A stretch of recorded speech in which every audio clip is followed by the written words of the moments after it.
Going on, everybody? This is Greg here. This is my 5-gallon. This is my shrimp tank and my auto tank, which is no longer an auto tank since this week I've had all my autos die. In a 5-gallon tank, you know, having a bunch of shrimp and 5-6 autos, any little thing goes wrong, it can happen. And I've had them for almost a year in that tank. Should have gone bigger sooner, but I was dumb and didn't. Here's my 5-gallon that the white clouds were in. Still the same 3 are up there. Sorry about the reflection on the window. I have to admit I like this tank. There's a whole lot of crypts. See if we can see it. I've got some babies in here still. Some of them have gotten to be pretty good size.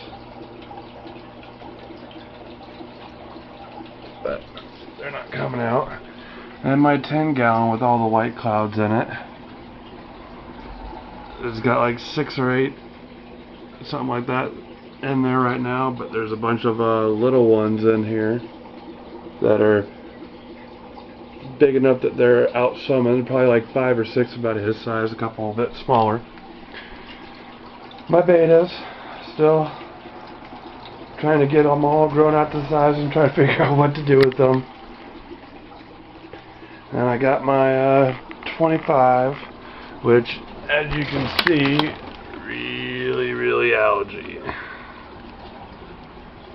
I needed to clean it, but I left it that way kind of for reasons. I could say my 10-gallon that I have over here was the same thing, all covered in that brown algae. And I put in a couple snails, and in a couple of days it's gone. Here's some of these guppy fry. They're getting big enough that you can start to see coloration on them. One of my lights isn't on in this tank, but there are still guppy fry that are hanging down below and all out.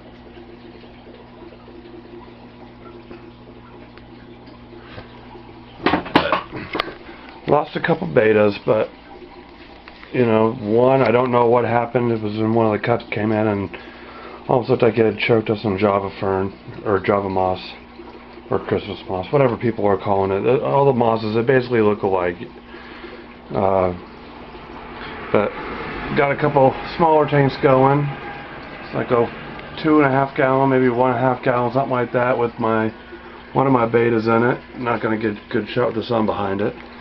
I got another tank about the same, gallon-wise, just hexagon plexiglass, with my male, one of the ones I bred. Then I put this guy into this tank back, or this little plastic tote.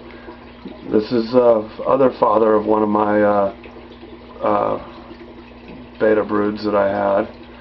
This guy's cup actually got knocked over. That was the day I decided to move him. I had him in these big cups, all my adult ones, in these big cups, and I came in the morning and cup was sitting on the ground, and he was in between a couple little things down here on the ground, and I picked him up. He was all dried out, and he wiggled in my hand, so I dunked some of the cup into this tank real fast and got some water into it, and set the fish back in it, and within an hour he was back up and swimming around. Probably within 2 hours he was moving around like he is right now, and he ate that day, and he's been fine ever since. So, but that's my fish room. What's going on? So I haven't done an update. Just lost a cat last night, so that's why I'm kind of in a somber mood. I'll talk to you all later. I moved one of my betas up there too. Got rid of the one that was in there, sent it off to my niece. See y'all later.